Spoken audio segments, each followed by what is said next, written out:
오늘 하나님 말씀은 마태복음 5장 27절로 31절까지 공부하겠습니다. 제가 이렇게 찾았어요. 성경을. 또 가늠치 말라 하였다는 것을 너희가 들었으나 나는 너희에게 이르노니 여자를 보고 음욕을 품는 자마다 마음에 이미 간음하였느니라. 만일 내 오른눈이 너로 실족케 하거든 빼어내버리라. 내 백체 중 하나가 없어지고 온몸이 지옥에 던지우지 않는 것이 유익하며 또한 만일 내 오른손이 너로 실족케 하거든 찍어내버리라. 내 백체 중 하나가 없어지고 온몸이 지옥에 던지우지 않는 것이 유익하니라. 또 이르시되 누구든지 아내를 버리거든 이혼 증서를 줄 것이라 하였으나 나는 너희에게 이르노니 누구든지 음행한 연고 없이 아내를 버리면 이는 서로 간음하게 하며 또 누구든지 버린 여자에게 장가드는 자도 간음한 일이니라. 아멘. 오늘 본문 말씀은 지난주 살인에 이어서 이번 주는 이제 간음 문제입니다. 주님께서 지금으로부터 약 3,500년 전, 3,500년 그 시내산 광야에서 시내산에서 그 모세에게 두 돌판에 새겨주신 그 10계명 중에 제 6계명 지난주에 한 그 살인하지 말라, 제 7계명 간음하지 말라, 이거에 대해서 하나님께서 간음하지 말라 라고만 말씀하셨고 아무런 설명을 안 하셨는데 예수님께서 초림하셔서 이 문제를 설명해 주시는 거예요. 그래서 그때 깎아가지고 와라, 다듬어가지고 와라, 했어, 내가 그때 말하겠다, 직접 말하겠다 하시는 그 말씀이거든요. 주님이 이렇게 말씀하시고 계세요. 오늘 본문에서 주님은 간음에 대해서 두 가지 간음을 얘기하고 계세요. 첫 번째는 여자를 보고 음욕을 품는 자마다 마음이 이미 간음하였다라고 하시면서 그 간음을 말씀하시고 계시고 그 다음에 간음은 어떤 간음을 말씀하시냐면 신명기 24장에 나오는 아내를 버리거든 이혼 증서를 주라고 하였는데 그 아내를 버리게 되면 이는 저로 간음하게 합니다. 아내가 다른 여자에게 가면 시집을 가면 간음하게 합니다. 이렇게 해가지고 신명기 24장의 간음과 그 다음에 이제 레위기에 나오는 이 두 가지 간음죄를 지금 주님이 말씀하시고 계시는 거예요. 그래서 오늘 본문의 말씀도 구약의 이 토라에서 찾아보지 않으면 이 말씀만 가지고 알 수가 없는 겁니다. 주님은 지금 구약을 와서 설명하시는 거거든요. 여기서 보면 레위기를 보면 일단 간단히 레위기는 1장부터 27장까지 이루어져 있어요. 27장인데 큰 주제가 거룩입니다. 거룩인데 제가 칠판에 적어놨어요. 여러분에게 참고가 될까 싶어서. 큰 주제가 거룩이에요. 레위기 전체가 거룩인데 그 레위기가 두 단락으로 나뉘어집니다. 1장에서 17장까지는 어떤 거룩이냐면 하나님께로 나아가는 길이에요. 하나님께로 나아가기 위해서 너희가 반드시 피 없이는 못 나온다고 하는 것입니다. 그래서 레위기 1장, 2장, 3장, 4장, 5장이 번제, 소제, 화목제, 속건제, 속죄제 그 제사를 먼저 말씀하시는 거예요. 여호와 하나님께로 나아오는 자는 피 없이는 못 나오는 거예요. 피를 안 가지고 오면 어떻게 돼요? 죄인은 그 자리에서 즉사에 즉사, 그냥 죽는 겁니다. 그래서 첫 번째 그 5 제사, 5대 제사를 말씀하시고 제사장 규례, 정결법, 대속죄일, 그 다음에 도살 규례 이거를 말씀하시고 있는 거예요. 그래서 1장부터 17장까지는 하나님께로 나아가는 자, 이 자는 어떻게 되냐? 반드시 속죄, 죄를 사함받아야 하나님께 나온다라고 하는 것이에요.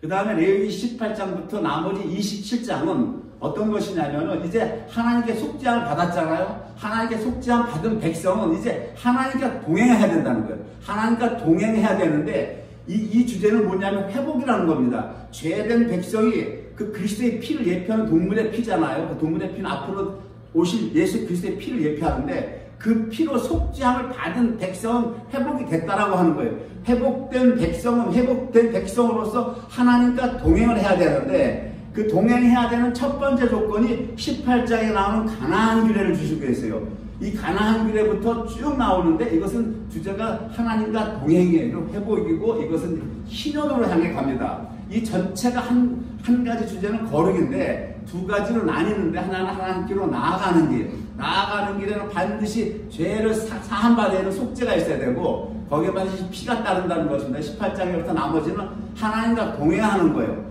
동행하는 데에서는 먼저 레위기 18장에부터 하나님께서 이 규례를 주세요. 규례를 주시는데 그 땅 가면 가나안 족속들이 그 범죄를 했다는 거예요. 그 범죄를. 그래서 이제 레위기를 살펴보면 레위기가 여호와께서 모세에게 일러 가라사대, 여기 제가 찾아놨어요. 가라사대, 너는 이스라엘 자손에게 구하여 이르라. 나는 여호와 너희 하나님이라. 너희는 그 거하던 애굽 땅의 풍속을 쫓지 말며 내가 너희를 인도할 가나안 땅의 풍속과 규례도 행하지 말고 너희는 나의 법도를 쫓으며 나의 규례를 지켜 그대로 행하라. 나는 너희의 하나님 여호와니라. 너희는 나의 규례와 법도를 지키라. 사람이 이를 행하면 그로 인하여 살리라.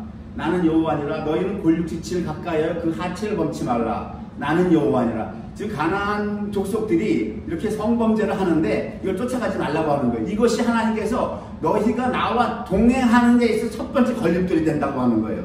첫 번째 걸림돌이 되니까 이러한 걸 하지 말고, 그래서 그 땅 가면 다 죽이라고 하는 거예요. 애고 어른이고 노인네고 할 것이 다 죽여라. 다 죽이라고 한 겁니다. 여호와니라. 내 어미의 하체는 곧 네 아기 하체니 너는 범치 말라. 그는 내 어미인지 너는 그의 하체를 범치 말지니라. 너는 계모의 하체를 범치 말라. 이는 내 아비의 하체니라. 너는 내 자매 곧 내 아비의 딸이나 내 어미의 딸이나 집에서나 타처에서 출생하였음을 물론하고 그들의 하체를 범치 말지니라. 너는 손녀나 외손녀의 하체를 범치 말라. 이는 너의 하체니라. 내 계모가 내 아비에게 낳은 딸은 내 누이니 너는 그 하체를 범치 말지니라. 너는 고모의 하체를 범치 말라. 그는 내 아비의 골육지친이니라. 너는 이모의 하체를 범치 말라. 그는 내 어미의 골육지친이니라. 너는 내 아비 형제의 아내를 가까이하여 그 하체를 범치 말라. 그는 네 백숙모니라. 너는 자부의 하체를 범치 말라. 그는 내 아들의 아내니 그 하체를 범치 말지니라. 너는 형제의 아내를 하체를 범치 말라. 이는 내 형제의 하체니라. 너는 여인과 그 여인의 딸의 하체를 아울러 범치 말며 또 그 여인의 손녀나 외손녀를 아울러 취하여 그 하체를 범치 말라. 그들은 그의 골육지친이니 이는 악행이니라. 너는 아내가 생존할 동안에 그 형제를 취하여 하체를 범하여 그로 투기케 하지 말지니라. 너는 여인이 경도로 불결할 동안에 그에게 가까이하여 그 하체를 범치 말지니라. 너는 타인의 아내와 통간하여 그로 자기를 더럽히게 하지 말지니라. 너는 결단코 자녀를 몰래에게 주어 불로 통각해 말아서 내 하나님의 이름을 욕되게 하지 말라. 나는 여호와니라. 너는 여자와 교합함같이 남자와 교합하지 말라. 이는 가증하니라. 지금 동성애를 얘기하고 있는 거예요. 너는 짐승과 교합하여 자기를 더럽히지 말며, 이거 짐승까지 나옵니다. 동물까지 말며 여자 된 자는 짐승 앞에 서서 그것과 교접하지 말라. 이는 문란한 일이니라. 너희는 이 모든 일로 스스로 더럽히지 말라. 내가 너희 앞에서 쫓아내는 족속들이 이 모든 일을 하여 더러워졌고 그 땅도 더러워졌으므로 내가 그 악을 인하여 벌하고 그 땅도 스스로 그 거민을 토하여 내느니라. 이렇게 하나님이 말씀하고 있습니다. 이 가나안 족속들이 그 죄를 범해 살았다는 겁니다. 그래서 이들을 내쫓고 내가 하나님의 백성들을 이제 그리로 넣는다고 하는 거예요. 그래서 하나님께서 이 성경에서 일관된 주제가 하나가 흐르고 있는데, 그것은 우리가 지금 십자가에서 죄사한 것만 한국교회에서 열심히 전했어요. 십자가에서 죄사한 보혈의 능력을 열심히 전했는데, 그것만이 아니고 성경에서 하나님께서 그 예수님도 지금 신약에 와서 말씀하신 그 궁극적인 것은 주님과 동행이라고 하는 거예요. 그 후에 동행이라고 하는 거거든요. 그래서 이 성적 범죄, 성적 타락이 하나님과 동행을 가로막는 첫 번째 원인이라고 하는 것입니다. 그래서 이 범죄를 범하면 어떻게 되느냐? 그 레위기 그 20장 찾아봅니다. 20장을 보면 20장 10절로부터 볼게요. 너무 기니까 10절로부터 보면 누구든지 남의 아내와 간음하는 자, 곧 그 이웃의 아내와 간음하는 자는 그 간부와 음부를 반드시 죽일지니라고 되어 있어요. 지금 18장에서 가나안 규례를 주시면서 20장에 가서 이 가나안 규례를 너희가 그 땅 가서 그대로 행하면은 이스라엘 백성이라 할지라도 죽이라고 하는 거예요. 지금 죽이라고 하는 거예요. 그 다음에 어떻게 되어 있습니까? 누구든지 그 자부와 동침하고는 둘 다 죽이래요. 계모와 동침하는 자도 둘 다 죽이고, 며느리와 동침하고도 둘 다 죽이라고 하는 거예요. 그 다음에 13절로 넘어갑니다. 13절은 이제 동물도 나와요. 그 누구든지 여인과 교합하는 남자가 동성애죠. 동성애 교합하면 다 둘 다 가증한 일을 행함이니 반드시 죽일지. 동성애를 죽이라고 되어 있어요. 레위기에서. 이 나라는 뭐예요? 박원순 서울시장부터 동성애를 합법화시키려고 노력하지 않아요. 나라 망조가 들어서 망조가 들어서. 이게 지금 제대로 된 겁니까 이게? 하나님은 동성애하면 죽이라고 그러는데 이 정부는 동성애를 통과 못 시켜서 안달 복달이 났다고요 지금. 그래서 지금 이렇게 되어 있어요. 그 다음에 동성애 다음 지나가면 뭡니까? 아내와 그 장모를 아울러 취하면 악행인즉 그와 그들을 함께, 이건 뭐 불살라서 죽이래요. 그 다음에 뭡니까? 남자가 짐승과 교합하면, 이제 동물 가지고 나와요. 이거 반드시 죽이라고 되어 있죠. 죽이고 너희는 그 짐승도 죽이라 이렇게 되어 있어요. 문제는 뭐냐면 이 가나안 규례의 죄가 레위기 5대 제사 그 안에 안 들어간다고 하는 것입니다. 번제와 소제와 화목제와 속건제와 속죄제에 안 들어가는 죄들이에요. 제가 어제 이것 때문에 다시 한번 레위기를 살짝 훑어봤는데 번제는 그 죄에 해당이 안 돼요. 소제도 아니고 화목제도 아니고. 그러면 속건제, 속죄제인데 속건제는 배상이란 말이에요. 물건, 남의 물건을 훔치거나 뭐 어떻게 피해를 줬을 때 속건제는 갑절로 배상해 주는 거고, 속죄제는 무엇이냐면 설령 사람을 죽였다 할지라도 내가 부지불식간에 일부러 죽인 게 아니라 고의로 한 게 아니라 실수로 범한 죄가 속죄제란 말이에요. 이것이 일부러 내가 이 죄를 행해야 되겠다라고 하는 그 조항이 없어요. 그래서 속죄제에. 그러므로 이 성범죄 이것은 5대 제사에 안 들어간다고요. 안 들어가고 이것이 죽이라고 되어 있는 거예요. 이 죄를 어떻게 하면 상한 받습니까? 자, 다윗을 봅시다. 다윗은 어떻게 됐어요? 지금 성범죄를 했잖아요. 했는데 그 남의 아내 그 바세바를 취했잖아요. 그 뭐라고 했어? 남의 이웃의 아내와 가나안 둘 다 죽이라고 되어 있어요. 레위기 율법에. 그러면 지금 다윗도 바세바도 죽어야 된다라고 하는 거. 왜 둘 다 죽이라고? 둘이 다 좋았다라고 하는 겁니다. 한쪽이 반항하지 않았다고. 여기 둘 다 계속 둘을 다 죽이라고 하는 건 이 간통은 둘이 좋았기 때문에 이루어진다고 하는 게 하나님께서 어느 한쪽이 싫어하면 있을 수 없다는 거예요. 지금 대한민국은 간통법도 없어졌잖아요. 이미 다 사라져서 나라가 이제 갈 때까지 가는 거예요. 끝장으로 가는 거예요. 이 나라가.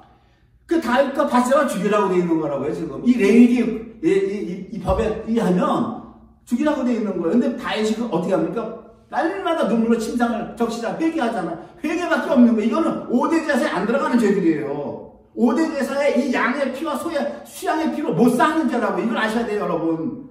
5대 제사가 무조건 다 제사한다 천만의 말씀입니다. 이게 아니라고요. 번제, 소제, 한곡제, 속죄제, 속건제가 이 죄를 못 산다고. 그러니까 하나님 죽이라고 되어 있는 거예요. 이 가나안 규례를 잘 보셔야 돼요. 레위기를 잘 보셔야 된다고요. 그러니까 다윗이 회개하니까 하나님이 뭐라 그래? 갓선지자를 통해서 내가 이제 사했다고 가서 전해라 그러잖아요. 고린도전서 5장에 보면 바울 사도가 뭘 들어요? 그 편지를 받는데 고린도 교인들이 편지를 갖고 온다고 이런 문제가 발생했습니다. 어떻게 하면 좋겠습니까? 할 때 너희 중에 내가 심지어 음행이 있다함을 들었다. 근데 뭐 이런 음행은 이방인 중에도 없다. 누가 그 아비의 아내 그 계모를 취했다 하는 거다. 취했다는 거예요. 그런데 고린도 교인들이 그 사람을 여쭙지 않는다고 사도 바울이 막 꾸짖는 거예요. 어찌하여 이를 통한 여기지 않느냐. 이들은 고린도 교인들은 뭐냐? 자기 아버지의 계모와 그 간통을 했는데 사랑을 덮어준 거예요. 그냥 주님은 사랑이야. 사랑에 덮어 그냥 덮어야 되는 거야. 그냥 죄는 덮으라고 그래서. 그리고 그걸 자랑했단 말이야. 너희들이 통한 여기지 않냐고 어찌 그걸 자랑하냐고 그러잖아요. 내쫓으라고 그러잖아요. 지금 바울 사도는 어떻게 얘기합니까? 왜 내쫓으라고 그래요? 레위 규례가 있잖아요. 바울 사도가 구약에서 석하. 거기다가 너희들은 감싸준 걸 자랑하는데 적은 누룩이 온 덩이에 퍼진다. 그 자를 감싸주면 그 간음죄의 범죄가 고린도 교회 전체에 퍼진다 이거예요. 안 된다고 하는 거예요. 내쫓으라고 하는 거예요. 그래서 우리의 터가, 믿음의 터가 사도와 선지자 터 위에 서야 되는 거예요. 사도와 선지자 터 위에. 사도들이 이 말씀을 어떻게 전해주었는가. 이걸 잘 봐야 된다고요. 그리고 이 간음의 문제는 이스라엘 백성들이 포로 70년 종살이 가는 결정적 제목 중에 하나가 되는 거예요. 이 문제가. 이제 구약시대 예레미야로 가보겠습니다. 왕정기 말에 왕정기가 그 아비 솔로몬의 범죄로 말미암아 하나님이 다윗을 네 아비 다윗이 나를 하도 잘 섬겨서 네 대는 내가 나를 찢지 않지만 네 아들 내 찢겠다 하잖아. 그래서 솔로몬의 아들 르호보암을 찢어버린단 말이에요. 그 다윗의 통일한국을 북왕국과 남왕국 두 나라를 찢어버린단 말이에요. 그래가지고 북왕국은 여로보암이 시조가 되죠. 여로보암이 시조가 되고 남왕국 유다 왕국 르호보암이 연단 말이에요. 그런데 어떻게 돼요? 이 북왕국 이스라엘은 먼저 망해요. 먼저 아수르야 200년 앞당겨서 망하거든요. 망하고 이 남왕국 유다 왕국은 200년 후에 이제 바벨로니아로 끌려가서 이제 포로로 끌려가서 망하는데 그 이제 다 망했어요. 이미 북왕국은 망했고 이제 남한국 하나 남았어요. 하나 남았을 때 그 이제 내일 모레 팔려가는 거예요. 포로로 끌려갈 때 그때 마지막 활동한 선지자가 예레미야란 말이에요. 예레미야에게 뭐라고 하나님의 말씀이 대언을 하셨냐면 이미 3,500년 전 모세 시내산에서부터 내가 이 간음죄를 한번 죽이라고 돌판에 내가 간음하지 말자를 썼고 너희들에게 레위기에 이 계명을 규례를 줬는데 사사기 왕정기 지금 400년, 800년에 그 안에 사무엘 상하가 들어가 1000년이 흐르는 거예요. 지금 그 율법을 받고 1000년이 흘렀는데 1000년이면 어떠한 유다가 어떠한 범죄를 짓느냐. 예레미야 5장 8절에 하나님이 예레미야 입에 어떻게 말씀하시냐면 그들은 살찌고 두루다니는 순말같이 각기 이웃의 아내를 따라 부르짖는도다. 표준 세번역 성경을 보면 그들은 살찌고 정력이 왕성한 순말과 같아서 각기 이웃의 아내를 탐내어 울부짖는다라고 되어 있어요. 그 당시 온 유대 백성들이 남자들이 남의 유부남만 보면은 그냥 울부짖었다고 하나님 이 말씀을 지금 대언한 거예요. 그 다음에 뭐라 그럽니까? 그 다음 절에 이런 일을 내가 어찌 벌하지 않을 수가 있겠느냐. 5대 제사 가지고 사하지 않는다라고 하는 거예요. 지금 레위기에 나오는 5대 제사 가지고 사하지 않고 내가 벌어버리겠다고 하신 거라고요. 나 여호와가 이런 백성에게 내가 보복하지 않을 수가 있겠느냐. 팔려가는 거예요. 포로로 팔려간다고요. 이렇게 해서 포로로 팔려가거든요. 근데 이스라엘 백성들은 포로로 팔려가서도 뭐 때문에 팔려고 간 줄도 몰라. 자기네들이 그냥 포로로 간 거예요. 그냥 갔어. 70년 사는 거예요. 70년 사는데 하나님이 뭐라고 에스겔 선지자에게 답을 주시냐면 소돔을 창세기 때 아브라함 때 멸망시켰잖아요. 멸망시켰다면 소돔과 고모라를 엎어서 멸망시켰는데 거의 그 소돔에서 지금 이 왕도기까지 세월이 얼마나 흘렀어요 지금. 1500년 이상 흐르는 거예요. 이상 그 기간 역대 기록상으로 보면은 1500년 이상의 세월이 흘렀다고요. 창세기에 아브라함 때 소돔을 죽이고 나서 이 포로로 끌려가고 나서 이때 하나님이 얘기를 해요. 내가 소돔과 고모라를 왜 죽였는지, 왜 내가 불과 유황불 얘들을 죽여. 하나님처럼 인내심이 많고 침묵하시는 분이 없어요. 이 말씀을 1500년 흘러서 얘기한다고. 그럼 이걸 왜 얘기하냐면 너희가 이것 때문에 팔려갔다는 거예요. 지금 너희가 이것 때문에 지금 이 바벨로니아로 팔려갔다고 얘기하는 거예요. 소돔의 죄악은 이러하니 에스겔서 16장 49절에 제가 읽겠습니다. 소돔의 죄악은 이러하니 그의 딸들에게 교만함이 있고 식물의 풍족함과 태평함이 있으며 또 그가 가난하고 궁핍한 자를 도와주지 아니하며 거만하여 가증한 일을 내 앞에서 행하였다. 그러므로 내가 그들을 없앴다. 다 죽였다라고 하는 거예요. 자, 이 소돔 사람들이 무슨 죄를 범했냐면 첫째 교만했다는 거예요. 하나님이 교만한 거 무조건 쳐버려요. 그거 봐주는 게 없어요. 그 다음에 뭡니까? 식물이 풍족하고 태평했다고 하는 거예요. 아주 그 나라 자체가 지금처럼 미국과 같은 나라예요. 잘 먹고 잘 사는 나라인데도 불구하고 가난하고 궁핍한 자를 도와주지 않았다라고 하는 거예요. 네? 그 다음에 뭡니까? 세 번째가 내 앞에서 가증한 일이었다. 성범죄, 성타락을 했다. 성타락은 이거 어떻게 돼요? 순위가 3위로 되겠어요. 3위로. 세 번째로 들어와요. 우리가 소돔을 멸했을 때 그 당시 가서 보면 성타락했기 때문에 벌한 것 같아요. 창세기를 얼핏 보면은 성타락했기 때문에 하나님이 벌한 것 같지만 성타락은 세 번째예요. 첫 번째가 교만함이고 둘째는 식물이 풍족했음에도 불구하고 이웃을 궁핍한 자를 도와주지 않은 이 죄가 크게 걸린 거라고요. 크게 걸렸고 세 번째가 성타락이거든요. 그리고 너희 지금 유다보다 먼저 200년 전에 먼저 망한 북이스라엘, 북왕국이죠. 그 수도가 그 사마리아란 말이에요. 사마리아 수도가. 북왕국 사마리아는 네 죄, 너희들 죄의 절반도 범치 않았다. 너희들 죄의 절반도 범치 않았는데 북왕국도 망했잖아요. 지금 그 얘기하는 거예요. 50절에.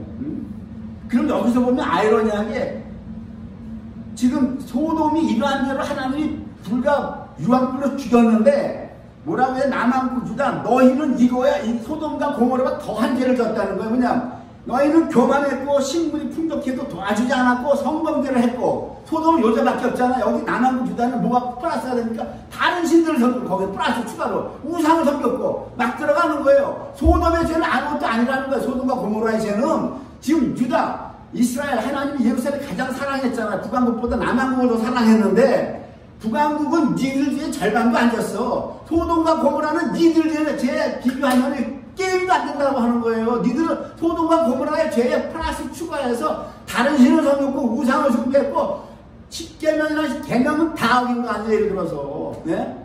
그런데 아이러니한 게 뭐예요?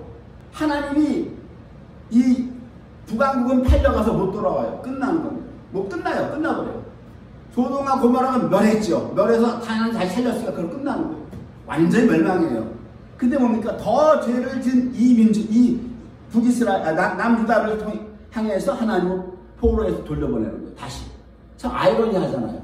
원래 죽으면 누가 죽어야 돼요? 남유다가 먼저 죽어야 돼요. 죄를 가장 많이 졌기 때문에. 가장 많이 졌기 때문에 죽어야 돼요.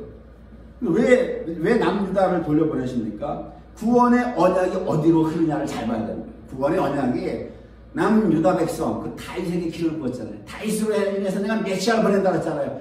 이 죄를 가장 많이 보면 남유다 이 왕조로 다윗왕이 나오셨잖아요. 그 다윗왕의 기름을 붓고 그리로 메시아가 오시기 때문에 이걸 다시 포로에서 돌려보내는 거예요. 그래서 이 구원의 언약이 어디로 흐르는가를 우리가 잘 봐야 된단 말이죠. 그래서 바울 사도가 뭐라고 그럽니까? 바울 사도가 그 로마서 4장에서 7절에 그 불법을 사하심을 받고 그 죄를 가리우심을 받는 자는 복이 있고 주께서 그 죄를 인정치 아니할 사람이 복이 있다는 거예요. 그래서 바울사도 로마서 3장에서 의를 예수 그리스도의 의를 제시하면서 주님께서 그 죄를 인정치 아니하고 그 죄가 사함받고 가리우심을 받는 자가 복이 있다. 이 얘기하고 있거든요. 그래서 개혁주의의 그 3대 신학자 중 한 분인 헤르만 바빙크는 그의 책 저서에서 이렇게 적었어요. 뭐라고 적었냐면 구원이라고 하는 것은 오직 하나님의 언약과 그분의 이름, 그분의 영예가 하나님의 백성이 구원을 받고 악한 자들이 심판받을 것을 요구하는 것이다. 정확하게 찍은 거예요. 우리 논리적으로 하면 우리 인간의 이성으로 맞지가 않아. 아니 이스라엘보다 갑절로 더 죄를 지은 남만국 유다가 먼저 포로로 팔려가야 될 거 아니에요. 근데 200년 뒤늦게 간다니까요. 네? 우리랑 맞지가 않아요. 이 구원이라고 하는 메커니즘이 우리하고 안 맞는 거예요. 우리 생각하고는 전혀 안 맞다고요. 오늘 본문에서 주님이 여자를 보고 음욕을 품는 자마다 마음이 이미 간음하였다라고 이 간음을 딱 설명하실 때 주님은 뭘 얘기하는 거예요? 예수님 어차피 이제 십자가 지실 거예요. 십자가 지시고 보혈을 흘리신다고요. 예수님이 흘리신 보혈은 모든 죄를 다 사하시는 거예요. 지금 레위기 5대 제사로는 이 간음죄를 못 사할지 몰라도 주님이 지으신 십자가의 죄를 다 사하는 거예요. 간음죄는 뭐고. 근데 여기 레위기에 나오는 18장에 나오는 이 죄뿐만이 아니라 지금 마음의 음욕을 품는 그 죄까지 사한다고 얘기하는 거예요. 주님이 뭘 경고하시냐면 이 예수님의 이 말씀에 모든 것이 많이 함축되어 있다고요. 마음의 음욕을 품는 자마다 이미 가능했는데 그렇다면 우리는 레위기 18장은 행동만 안 하면 된다. 행위만 안 하면 되는 거예요. 실제적으로 가능 안 하면 되는데 지금 여기서 보면 실제적으로 행위만 해도 주님을 죽이라고 그랬잖아요. 반드시 죽이라고 그랬는데 마음에 벌써 음욕을 품어도 가능했다고 하면은 우리는 다 죽어야 되는 거야. 다. 어떻게 살아날 자가 누가 있냐고. 다 죽어야 돼, 이거. 근데 주님, 이 말씀에는 뭐가 들어가 있는가? 주님이 흘리시는 피는 마음에 품는 그 죄까지 살 수 있다라고 하는 거예요. 이거 잘 보셔야 된다고요. 그리고 또 다른 무엇이 내포되어 있느냐면, 내가 나의 주님이 드리는 제사는 이렇게 온전하고 완전한 제사인데, 이제 너희는 하나님께 동행하는 자들이 되라고 하는 거예요. 동행하는 자들이 되라. 저기 레위기의 그 후에 나오는 18장부터 나오는 하나님과 동행하는 그것을 주님이 염두에 두고 하시는 말씀이거든요. 그러면서 여기서 주님이 가장 중요하게 얘기하시는 게 아주 의미심장하게 이 부분은 우리가 정말 예리하게 다뤄야 될 부분인데 먼저 살인하지 말라 해서도 네 형제에게 너가 마지막 그 사랑의 정사각의 한 면을 만들어서 법궤 뚜껑을 네가 씌우지 않으면 그 옥에서 못 나온다 그랬단 말이에요. 별땅코 못 나온다 그랬는데 오늘 여기서도 옥에서 못 나온다 그래요. 지옥이라고 주님 말씀을 점점 넓혀가세요. 지옥에서 던져오지 않는 게 낫다. 주님이 자꾸 지옥 말씀을 하세요. 그러니까 하나님과 동행하는 삶이라고 하는 건 뭡니까? 하나님과 동행하는 삶이라고 하는 것은 하나님 사랑 이웃사랑이란 말이에요. 결과적으로 하나님 사랑 이웃사랑이에요. 그리고 하나님께서 하라 하시는 것 하는 것이 하나님과 동행하는 삶이에요. 하나님께서 하라고 하는 것. 지금 내가 하나님 사랑 이웃사랑을 할 만한 입장이 못 돼 있잖아. 예를 들어서 바울 사도에게 이방인의 사도의 명을 주고 복음을 전하러 바울 사도가 전하러 갈 때는 것이 하나님 사랑, 이웃 사랑이란 말이죠. 그런데 바울 사도가 복음을 전하기 전에 하나님께서 아나니아를 보내서 안수하시고 기도하게 하시고 그 절차가 있잖아요. 과정이. 그 과정을 다 순종하는 것도 하나님과 동행하는 거거든요. 우리가 하나님과 동행하는 것은 꼭 하나님 사랑, 이웃 사랑이라는 큰 명제는 그거지만 그 그릇이 되기 전에 그 그릇으로 빚어나가시는 하나님의 그 과정을 우리가 철저하게 순종하는 것도 하나님과 동행하는 거예요. 지금 주님께서 이 몸으로 범죄하는 간음을 왜 주님이 지옥에 들어가는 것보다 차라리 눈을 빼는 게 낫고 손을 자르는 게 낫다라고 하는 것은 왜 그러냐면은 하나님께서 우리에게 뭐라고 말씀하시냐면 바울 사도를 통해서 어떤 말씀을 주시냐면 그런즉 너희 몸으로 하나님께 영광을 돌리라고 하는 거예요. 고린도전서 6장 20절에 보면 너희는 값으로 산 것이 됐다. 예수 그리스도의 피로 샀는데 몸으로 하나님께 영광 돌리라고 하는 거예요. 로마서 12장에도 뭐라고 되어 있냐? 12장 1절에 그러므로 형제들아 내가 하나님의 모든 자비하심으로 너희를 권하노니 너희 몸을 하나님이 기뻐하시는 거룩한 산제사로 드리라. 이는 너희가 드릴 영적 예배라고 하는 거예요. 이 영적 예배가 몸이 하나님께 기뻐하는 산제사로 드릴 때 영적 예배가 된다고 하는 거예요. 그래서 이 몸이 하나님께 드리는 영적 예배가 돼야 되는데 이 몸이 간음으로 돌아가면 사단의 발이 됨으로 말미암아 우리가 하나님께 영광을 돌리지 못한다고 하는 거예요. 그러니까 너희가 간음죄를 범하면 예수님이 무슨 말씀이냐? 내가 아무리 십자가에서 피를 흘리고 너희 죄를 깨끗이 사했다 한들 너희가 결국 하나님께 영광을 돌리지 못하는 존재가 된다는 거예요. 지금 오늘 본문의 이 간음은 상당히 아주 예리하게 우리가 봐야 돼요. 그래서 이 간음죄를 지금 주님은 오른눈을 빼라, 오른손을 치워내라 강한 경고를 보여주시고 민수기 25장에 보면 24,000명이 죽어요. 그날 하루에 단 두 사람이 간음한 딱 두 사람이 간음했어요. 근데 그 사람이 간음한 걸로 인해서 그 시므온 지파의 족장 시므리와 그 미디안 여인, 이방 여인 고시비가 하나님이 이방 여자라고 섞지 말라 그랬거든요. 결혼도 하지 말고 가까이 하지 말라고 그랬는데 하나님은 율법을 다 어기는 거예요. 하나님 이스라엘 백성끼리 내 택한 백성끼리 결혼하고 이방 사람 찾아오지 마 그랬는데 고시비와 미디안 여인 고시비와 두 사람이 간통했어요. 두 사람이 하루에 그날. 근데 하나님이 이것을 증거해서 이스라엘에 24,000명을 죽였다고요. 이 민수기 여기 지금 25장에 기록된 거예요. 그래서 가는 문제는 우리가 철저하게 봐야 돼요. 이 문제를 철저하게 봐야 되는데 고린도전서 5장 5절에도 뭐라고 그래요? 내가 그 계모와 음행한 그 자를 사도 바울이 뭐라 그럽니까? 이런 자를 내가 사단에게 내가 줬다는 사단에게 내주어서 이는 육신은 멸하고 영은 주 예수의 날에 구원 얻게 하려 함이니라 이렇게 말하고 있어요.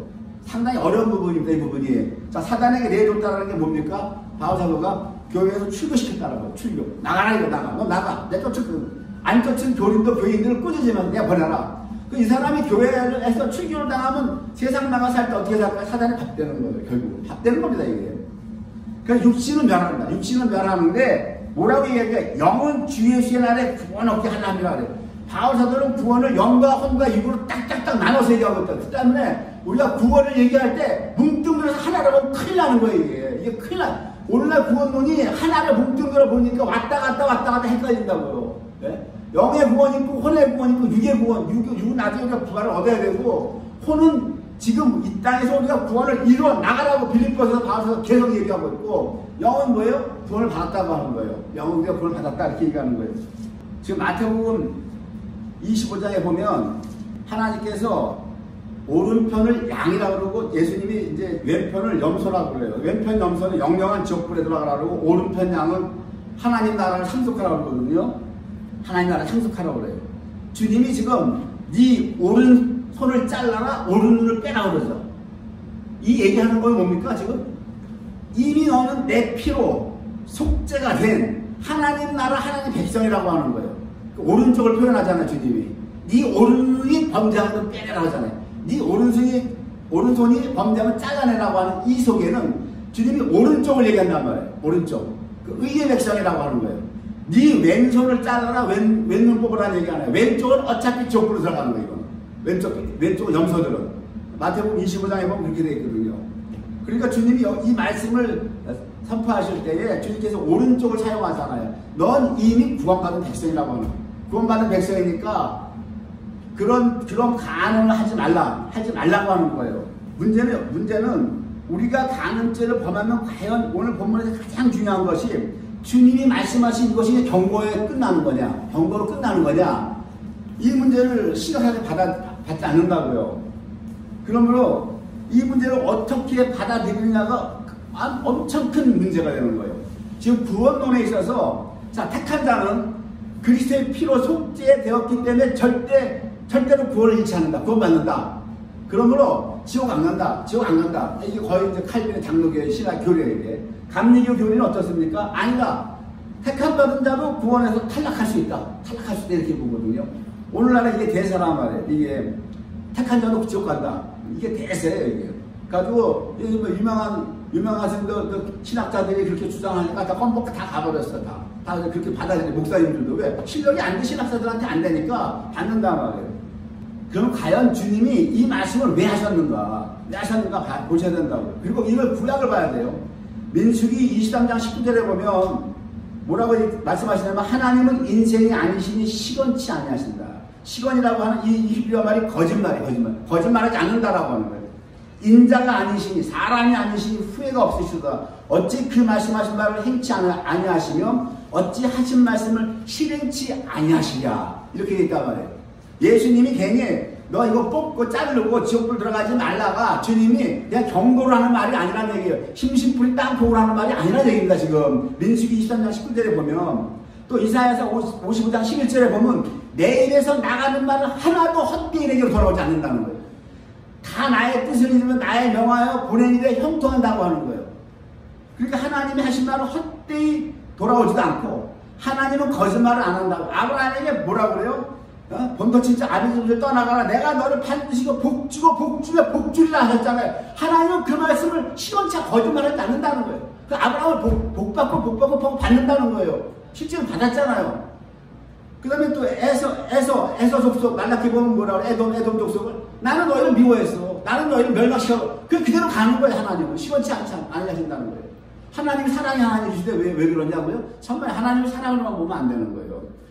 이 신학에서 하나님이 어디에서 출발하시느냐? 영광으로 시작하시죠. 하나님 영광으로. 이 사랑으로 보면요 구원론에서 맞지가 않아요. 하나님이 전 사랑이신데 왜 누구는 지옥 가고 누구는 천국 갑니까? 영광이 하나님이 영광으로 시작한다고. 그래서 바울사도 서신서에서 먹든지 마시든지 무엇을 하든지 하나님은 영광을 하라고 하는 거예요. 이거 잘 봐야 되거든요. 우리가 하나님의 영광. 그 영광에 어긋나면 택한 백성도 친다니까요.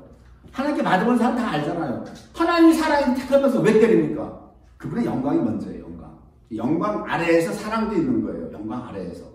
성경적으로 보면 그러면 과연 택한 백성은 죄사함을 받았으니까 그러면 이렇게 지옥불 안 가느냐? 이걸 뭐 칼빈주의 신학은 이제 그렇고 감리교 신학은 구원에서 탈락할 수도 있다라고 하는데 저는 뭐 칼빈주의도 아니고 감리교주의도 아니고 성경만 보죠. 텍스트가 성경이니까. 성경에서 그러면 이들이 율법을 항상 범했어요. 지키지 못했다고. 지키지 못하는 존재로 드러났다고요. 그 지키지 못하는 존재로 드러나니까 하나님께서 레위기에서 제사제도를 둔 거예요. 이거 사해 주려고. 그죠? 네? 율법을 못 지키니까 이걸 죽일 수는 없잖아. 그러니까 사해 주려고 제사제도를 뒀는데 제사를 날마다 드렸잖아요. 날마다 드려서 죄를 사하고 주님이 넘어왔단 말이에요. 그런데도 불구하고 하나님의 공의는 공의대로 발동해서 이들이 포로로 끌려갔죠. 포로로 끌려갔단 말이에요. 그죠? 70년 만에 왔잖아요. 70년 만에 돌아왔는데 그 포로로 끌려간 것은 꼭 안식년만 못 지켜서 간 것이 아니라 전체 율법을 다 못 지킨 그거예요. 그러니까 만약에 예수의 피로 우리가 죄사함 받았으니까 벌받지 않는다 라고 한다면 구약에서 하나님이 이스라엘을 포로로 70년 보낸 거가 이해가 안 되는 거예요. 이해가 안 된다고요. 그렇잖아요. 하나님의 용서는 용서대로 하시지만 하나님의 공의에 죄는 제대로 받는다고요. 다윗을 하나님이 사하셨지만 그 죄값을 받잖아요. 네? 아들 압살롬이 반란을 일으키고 10년 넘게 칼에 피해 다니잖아요. 다윗이. 네? 그러니까 우리가 예수님의 보혈로 죄사함 받았다고 해서 내가 지은 죄가 아무런 거 없이 그냥 넘어간다고 생각하면 큰일인 거예요. 이것이. 성경은 그걸 지지하지 않습니다. 그 범과를 내가 다 받는 거예요. 몸으로 다 받는다니까요. 그래서 주님이 오늘 지옥불에 간다라고 하는 것을 말씀하고 계신 거라고요. 지옥 간다라고 하는 거예요. 그 지옥이라는 것은 어떤 것이냐? 과연 지옥이라고 곳이라고 성경은 여러 가지를 얘기하는데 바깥 어두운 곳이라고 마태복음 8장 12절에 말씀하고 있어요. 그러니까 지옥이 딱 그 다음에 마태복음 5장 22절에 예수님이 직접 말씀하셨는데 형제에게 미련한 놈이라고 하는 자는 지옥 불에 들어가게 되리라. 그 지옥은 불도 있다라고 하는 거예요. 불도. 바깥 어두운 것도 지옥이라고. 우리가 지옥하고 또 불지옥만 얘기할 게 아니라 성경에서 지옥을 어떻게 묘사하는가를 다 봐야 돼요. 다 보면 바깥 어두운 것도 지옥일 수가 있고 그 지옥 불이 있는 것도 있을 수가 있는 거예요. 그 다음에 누가복음에 보면 그 부자가 있죠. 부자가 있고 나사로가 있단 말이에요. 나사로가. 부자가 지옥을 들어가죠. 뭐라고 표현합니까? 자, 한 부자가 있어. 잘 보세요. 한 부자가 있어. 자색옷과 고운 베옷을 입었대요. 날마다 호화로에 연락하는데 이 부자를 성경 어떻게 표현하고 있냐면 자색옷이라고 하는 건 왕권이란 말이에요. 왕권. 이 자색옷은 주님만 입는 거예요. 예수님만 입을 수 있는 왕. 주님은 왕 중에 왕이잖아요. 근데 이 부자가 자색옷을 입었다는 건 베드로전서 2장 9절에 보래. 너가 이런 왕 같은 자자장이라고 그런단 말이에요. 우리가 주님을 믿음으로 말미암아 하나님의 자녀가 됐잖아요. 이 부자가 자색옷을 입었다는 하나님의 자녀라고 하는 걸 지금 표현하고 있다고 해요. 지금. 그 다음에 고운 베옷이라는데 구약에서는 내 죄를 사하려면 항상 굵은 베옷을 입었어요. 구약 성경 전체에 보면 항상 선지자들이나 보면 굵은 베옷을 입고 죄를 뒤집어 쓰고 회개를 하는데 이 부자는 고운 베옷을 입었다고. 왜 고운 베옷을 입었습니까? 이 부자가 죄사함 받으면 자기 노력이 없이 천적인 은혜로 예수님의 은혜로 죄사함을 받았기 때문에 이 베옷이 굵은 베옷이 아니라 고운 베옷이라고 표현하고 있는 거예요. 우리 모두가 우리가 우리 노력으로 굵은 베옷을 입어서 우리가 죄사함 받은 게 아니라 주님의 십자가의 공로로 말미암아 그 은혜로 말미암아 우리가 죄사함을 받았기 때문에 우리 모두는 다 고운 베옷을 입은 자들이라고요. 이 부자를 이렇게 표현하고 있는 거예요. 근데 이 부자가 뭡니까? 글자대로 부자야. 날마다 호화로에 연락한다고 하는 거예요. 자, 내 인생은 나의 것이에요. 자본주의 주특기가 이거 아닙니까? 내 돈 내가 벌어서 내가 했을 때 누가 뭐라 할 거야. 그렇죠? 자본주의 이게 죄악이에요. 이게 죄악입니다. 왜 사회주의가 이기는 줄 아세요? 못 당하는 거예요. 내 돈 내가 벌어 내가 쓰는데 내 인생 내 건데 누가 뭐라 해. 이게 철저히 지옥 가는 죄악이라는 걸 목사님들을 가르쳐야 된다고요.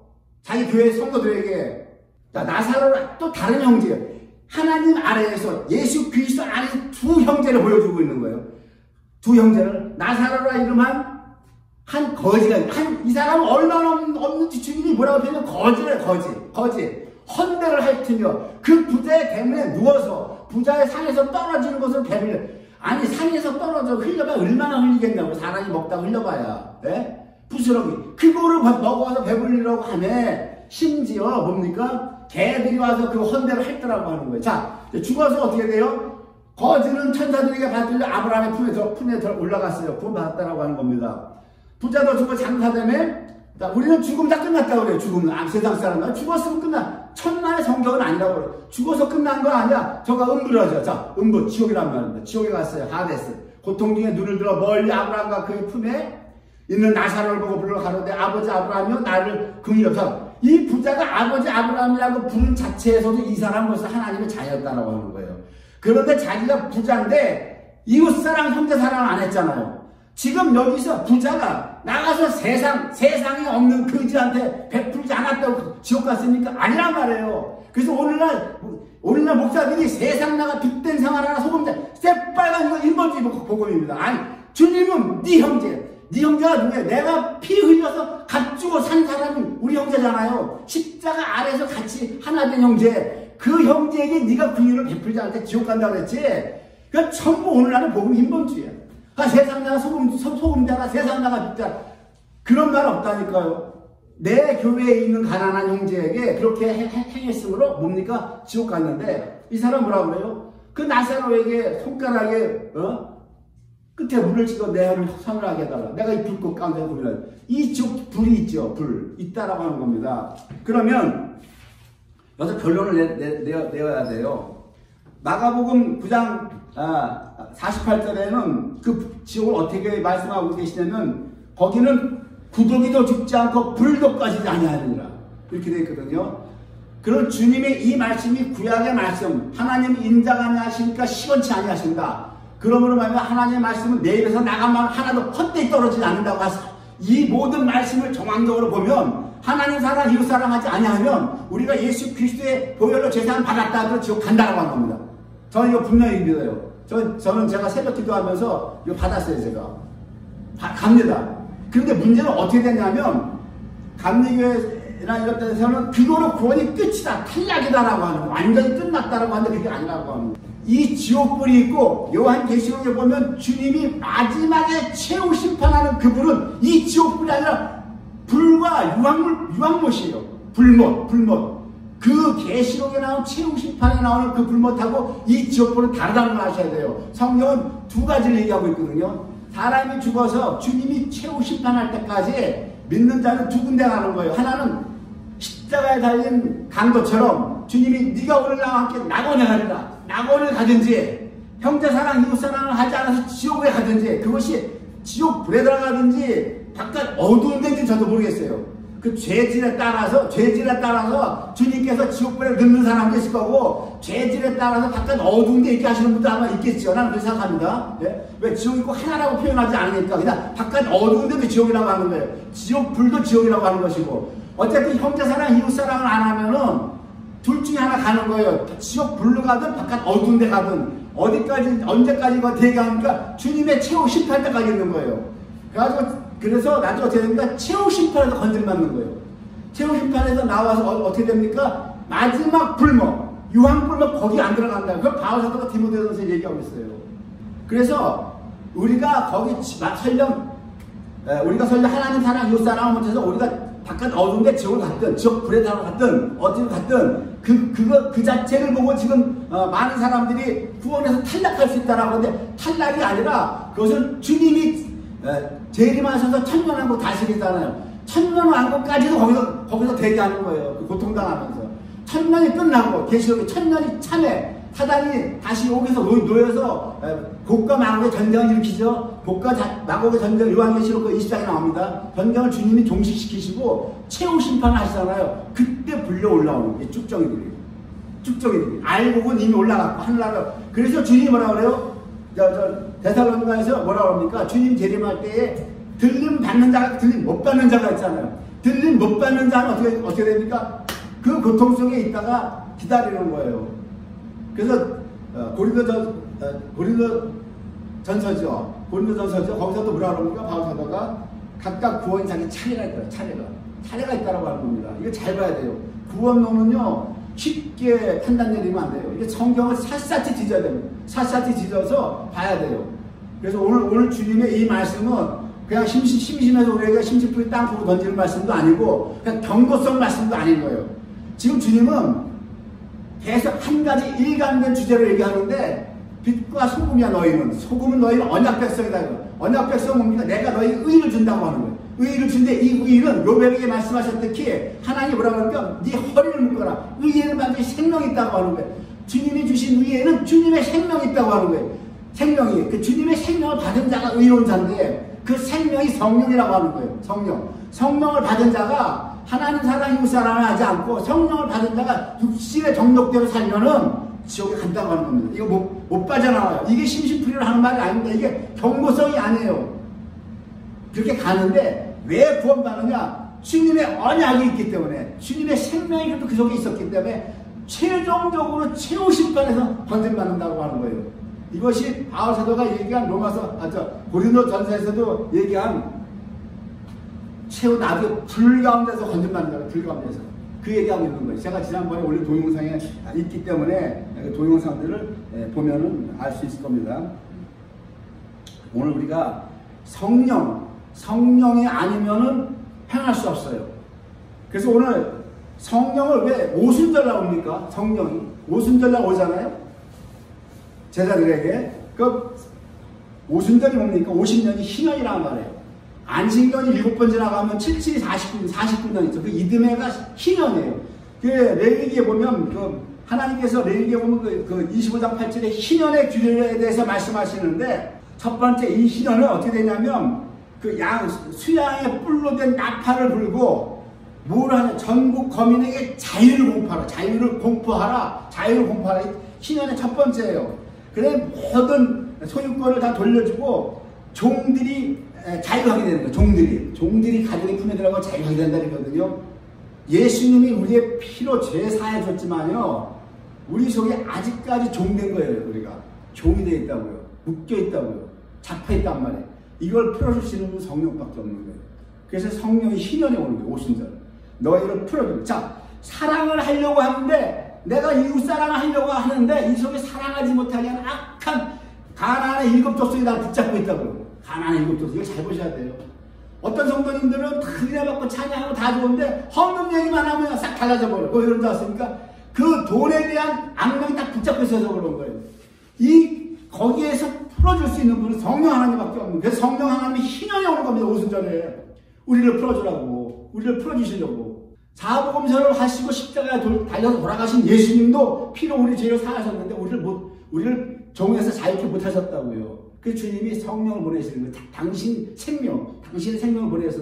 근데 성령이 우리가 받았다고 해서 우리가 이게 풀어집니까? 안 풀어져요. 왜 안 풀어지죠? 에스겔서에 뭐라고 그럽니까? 그 에스겔서에서 새 언약을 말씀하시면서 내가 성령을 줄 것이다. 내가 나의 신 루아흐를 너희 속에 집어넣는다. 그렇다고 해서 우리가 성령을 보내준다. 그 언약을 믿음으로 해서 우리가 다 풀어졌습니까? 아니에요. 분명히 에스겔서 36절, 37절에 뭐라고? 37절에 나 주 여호와가 말하노라. 그래도 이스라엘 족속이 이와 같이 자기들에게 이루어지기를 내게 구하라고 하는 거예요. 내가 묶여있는 게 있잖아요. 내가 돈에 대해서 묶였습니까? 나는 이웃을 사랑하고 싶은 마음은 있는데 악한 죄의 법이 이 돈에 인색한 악한 영, 이 죄의 법이 나를 잡고 있단 말이에요. 이거를 구하라고 하는 거예요. 구하라. 주님 이걸 풀어주세요. 풀어주세요. 구하라. 나에게 구하라. 나 여호와께 구하라고 하는 거예요. 구할 때에 그것들이 풀어진다고 하는 거예요. 그래서 우리가 이웃사랑, 하나님 사랑, 이웃사랑 못할 때에는 내가 잡혀있는 게 있어서 그래. 이거 구하라고 하는 겁니다. 그래서 주님이 새 언약을 말씀하셨지만 말씀하셨다고 갑자기 이루어지는 거 아니에요. 구하는 자에게 이루어진다. 그래서 주님이 마태복음에 산상수에 구하고 찾고 두들기라고 하는 거예요. 우리가 다 묶여있는 게 다 있어요. 다 묶여있는 게 있어요. 판단정자하는 거 묶여있고 남 미워하는 거 신질투에 묶여있고 여러 가지 다 묶여있는 게 있다고 하나 두 가지가. 이게 풀어지는 거는 희년에 오순절에 오신 성령님밖에 우리를 못 풀어주는데 구하라고 하는 거예요. 기도로. 앞으로는 우리가 계속해서 이거 구하고 찾고 두들겨서 묶인 거에서부터 매임에서 풀어지는 역사가 있기를 원하면서 말씀 마치겠습니다.